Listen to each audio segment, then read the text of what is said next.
Olá a todos vocês, estudantes gnósticos, as minhas saudações. Estamos aqui hoje para tratar de um assunto muito importante no nosso curso de gnose, que é o tema de número 77, as 4 classes de Hanamusen. Então, vamos começar pela palavra. A palavra Hanamusen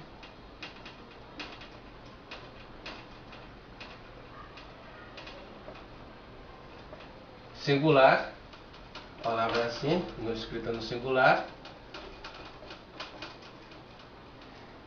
e no plural é que vem Hanamusen.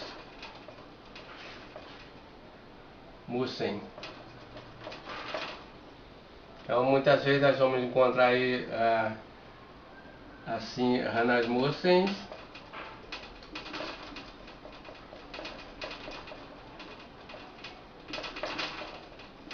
mas de maneira errada, né?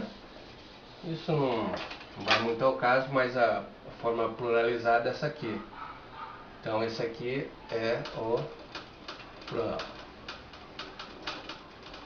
Agora interessa saber, já sabemos como se escreve, né, no singular e no plural, qual é o significado dessa palavra, né? Então a palavra Hanamusen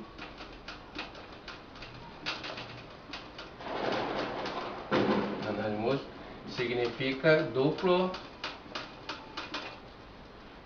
centro de gravidade. Então é uma dupla personalidade. O Hanamusen é uma pessoa que tem uma dupla. Vamos escrever aqui abaixo, né? Então Hanamusen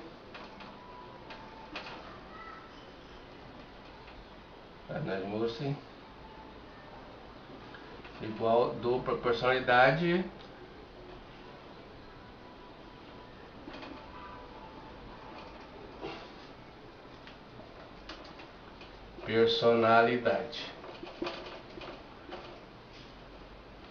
Então aqui tem uma personalidade boa, né? Uma positiva e outra negativa. Uma personalidade divina, vamos dizer assim, divina, e outra personalidade diabólica. Muito bem. Já definimos, já sabemos o que significa. Vamos ver então quantas existem. 4, que está lá no título, né? 4 categorias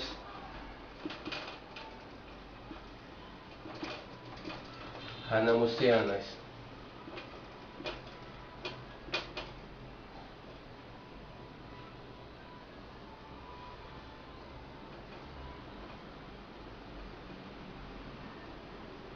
Existem 4. Vamos ver o que significa cada uma delas, né? Então a primeira categoria é atribuída a toda a humanidade. Então todos nós seres humanos normais, comuns e correntes, que nem se interessa por esoterismo, nem se interessa por ordem religiosa, não interessa por nada, ou se aqueles que interessam também não trabalham corretamente, são hanamusianos. Então toda a humanidade, 7 bilhões de pessoas, são hanamusianos. O que significa isso? Tem uma personalidade dupla, ora se comporta como anjo, comporta como um ser divinal, cheio de valores positivos. Outro momento se comporta como um ser demoníaco, cheio de defeitos, cheio de valores negativos. Então quem determina isso numa pessoa são os valores egóicos. Por isso que o Einstein dizia: cada homem se vale pela quantidade de ego que se liberou, né? Então a pessoa que não faz um trabalho sobre si mesma, né, de solução dos seus agregados psicológicos, seus valores egóicos, acaba então tendo uma personalidade mais negativa do que positiva. Muito bem, mas o que define cada um desses 7 bilhões de seres humanos que vivem atualmente no planeta Terra, como Ranamuciano, é após a sua morte. Vai definir também essa categoria, né, e todas, depois que o indivíduo morre na sua última existência do seu ciclo evolutivo.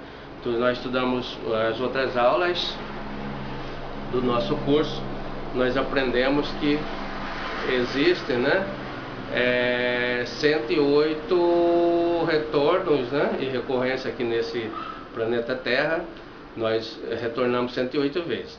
Então, quando tiver a última vez, nós estamos na recorrência, no retorno de 108, esgota a nossa existência, esgota nosso ciclo, somos obrigados a emergir, né, nos infernos atômicos, dos círculos dantescos, dos 9 círculos dantescos. Aí sim, vamos ser um Ranamuciano de primeira categoria. Como não temos nenhum trabalho de nascimento, que é o que define um ser Ranamuciano, é o segundo fator, a transmutação sexual, a Maituna, o Arcana ZF, ou magia sexual. Como essa pessoa nunca praticou o segundo fator, nunca praticou o nascimento, ela não criou mais energias assim poderosas do que a normalidade da humanidade.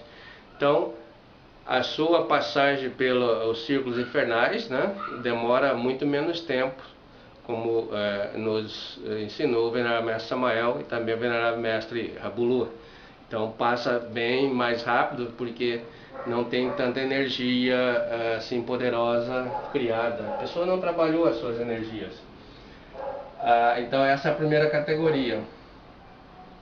Toda a humanidade.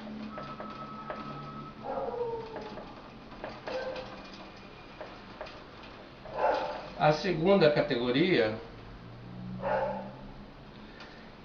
já são para aquelas pessoas mais ou menos seletas que adquiriram conhecimento gnóstico, independente da ordem religiosa, ordem mística que elas estiveram, trabalhar esse conhecimento de forma prática e provocar, construir o nascimento, criar o corpo astral. A pessoa criou o corpo astral, nasceu então sem ter morrido, sem ter feito a dissolução com as técnicas de dissolução do ego, sem ter dissolvido, né, os seus agregados psicológicos, sem ter dissolvido o ego. Então essa pessoa nasceu o corpo astral, se diz que é um aborto da natureza, ela tem o corpo astral, então é a segunda categoria. Então, pessoas que criaram o corpo astral.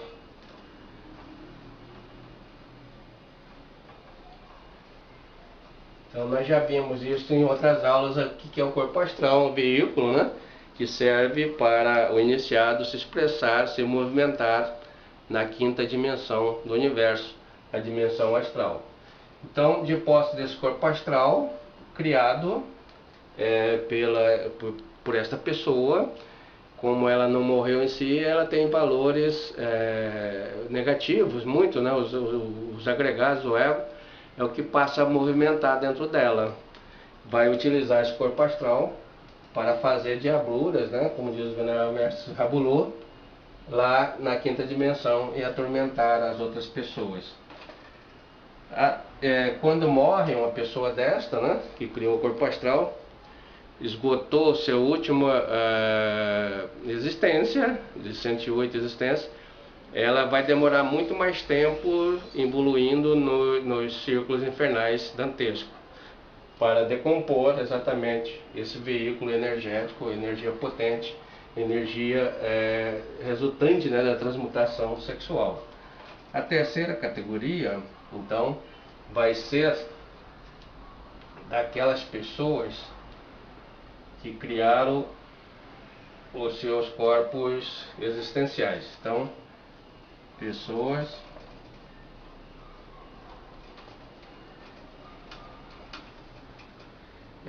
que criaram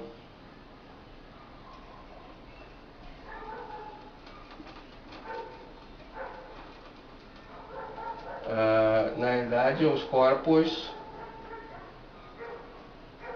solares,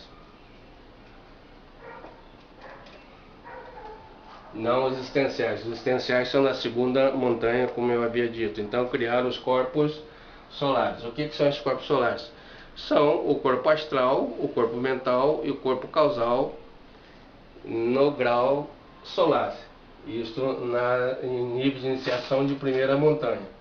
Então as pessoas, ao esgotarem, criaram então esses corpos, trabalhando o segundo fator nascimento, sem ter feito a morte. Então o ego vai utilizar esses veículos. Essa pessoa se torna muito perigosa, pessoa que tem um autoconhecimento das coisas assim negativas, né? Um demônio, vamos dizer, um diabo, né? Terrível, uma potência maligna, que vai infernizar muitas pessoas aqui em vida, e depois que morrer, esgotou seu ciclo existencial de 108 existências, vai ter que decompor todos esses veículos criados, né? Na evolução, na infradimensão do universo. Vai demorar muito tempo, porque tem que decompor toda essa energia criada, energia de alta potência, né? Resultante da transmutação sexual. E a quarta categoria é dos tronos, né? Então, tronos caídos, diz o mestre, né? Samael, o mestre Rabulô. Tronos caídos, ou seja, o que são esses tronos caídos?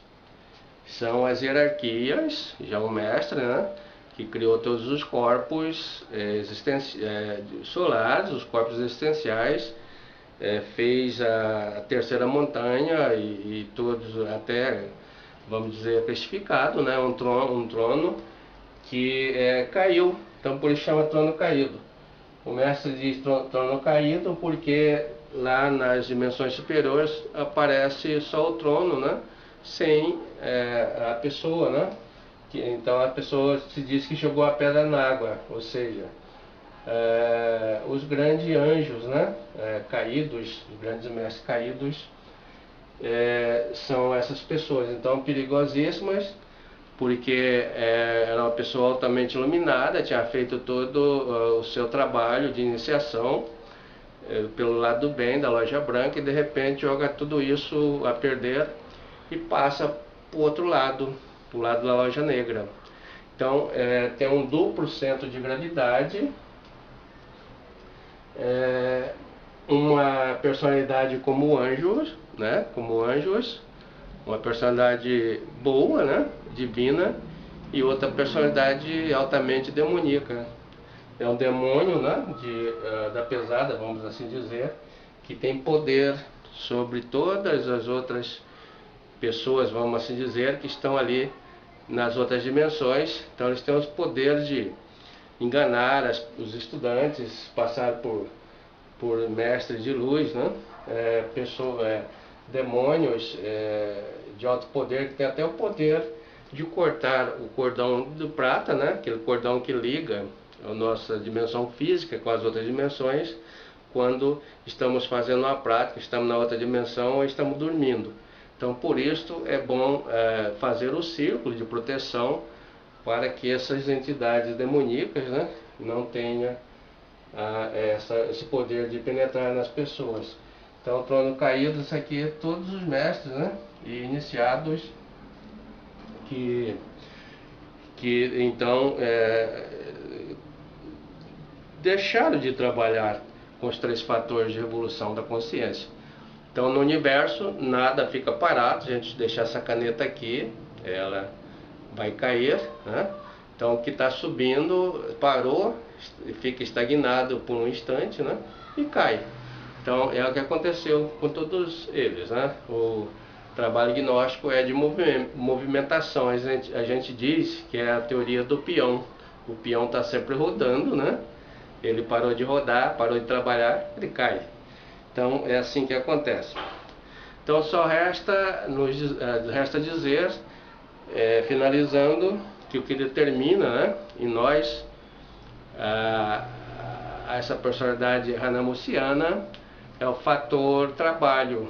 Trabalho com as técnicas de dissolução dos agregados psicológicos. Cabe a todos nós, nesse instante, morrer, morrer e morrer. Morrer sempre, né? Morrer para os defeitos. À medida que vamos morrendo para os defeitos, que é o primeiro fator, vamos nascendo para as virtudes. E aí com equilíbrio, sem o perigo de se transformar com Hanamusi.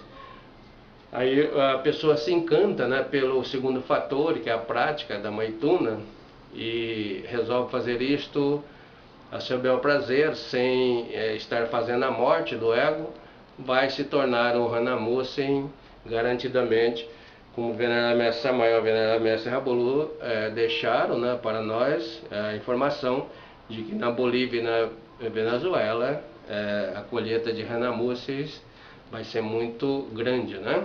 Então, para que também não sejamos colhidos como Hanamusi, é interessante que comecemos definidamente fazer o trabalho da autoobservação, da morte em marcha, da morte por compreensão, a morte reflexiva e todos os tipos de morte que pudermos fazer de instante em instante para que nos livremos disto.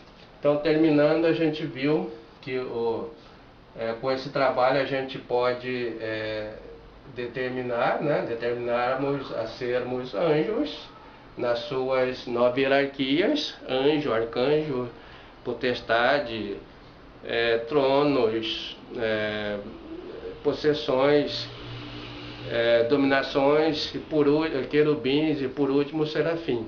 Então são 9 hierarquias. Isto trabalhando os 3 fatores de forma equilibrada. Os 3 fatores são: o primeiro morrer, o segundo nascer, o terceiro sacrifício pela humanidade. E os 3 são interdependentes, um depende do outro. Então esse fator nascer depende do fator morrer. Depende como? Porque se a gente nasce sem estar morrendo, se torna Hanamusi. Então essas 9 hierarquias que formamos, né, angelicais, divinas, têm os seus correspondentes, os seus duplos, né? As hierarquias negras, por outro lado, que vamos ser se não dissolvermos o nosso ego e nos tornarmos personalidade hanamusiana. E no extremo dessas 9 hierarquias a gente pode colocar que está o Cristo, né? Do lado positivo, é o que conseguimos fazer com o trabalho de dissolução do ego, os trabalhos de 3 fatores definitivamente. E se não fizermos, aplicando os 3 fatores interdependentemente, vamos do outro lado, o seu correspondente ao Cristo, o seu duplo é o Satã, né? Então também vai ser criado por este método que nós falamos aqui, do não trabalho com a morte. Até aqui nossas palavras, esperando que todos possam trabalhar diligentemente com o fator morte, auxiliado pelos Veneráveis Mestres da Loja Branca, por Jesus Cristo, principalmente pelo Mestre Samael e Mestre Rabolu, e com a sua Mãe Divina interna de cada um. Boa sorte a todos.